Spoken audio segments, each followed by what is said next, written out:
রাধে রাধে বন্ধুরা, শুভ দুপুর। আশা করি তোমরা সবাই ভালো আছো, আমিও ভালো আছি। আজকে পাঠ করছি ভক্তি সহকারে যারা পরমেশ্বর ভগবানের সেবা করেছেন তাদের পারব্য সঞ্চিত ও বীজরূপী সমস্ত পাপকর্মের ফলই ধীরে ধীরে নষ্ট হয়ে যায়। সুতরাং ভগবদ্ভক্তি পাপ নাশকারী শক্তি অত্যন্ত প্রবল এবং তাকে পবিত্রম উত্তমম অর্থাৎ পরম পবিত্র বলা হয়ে থাকে।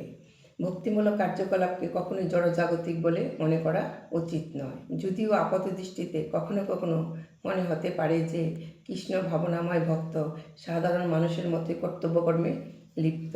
ভক্তিযুগ সম্বন্ধে অবগত তত্ত্বদ্রষ্টা পুরুষ জানেন যে ভক্তিমূলক কার্যকলাপ কখনোই জড়জাগতিক কার্যকলাপ নয়।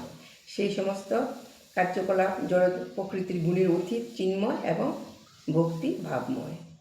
এমন কথাও বলা হয়ে থাকে যে ভগবত ভক্তি সাধন উৎকৃষ্ট হওয়ার ফলে তার পরিণাম সঙ্গে সঙ্গে প্রত্যক্ষ করা যায়। রাধে রাধে। এই প্রত্যক্ষ ফল যথার্থই গোচরীভূত হয় এবং আমাদের অভিজ্ঞতা আছে যে শ্রীকৃষ্ণের নাম সমন্বিত মহামন্ত্র হরে কৃষ্ণ কৃষ্ণ কৃষ্ণ হরে হরে, হরে রাম রাম রাম হরে হরে। অপরাধ মুক্ত হয়ে কীর্তন করতে করতে অপ্রাকৃত আনন্দ অনুভূতি হয় এবং মানুষ অচিরেই জড়জাগতিক সমস্ত কলুষ থেকে মুক্ত হয়ে পবিত্র হয়।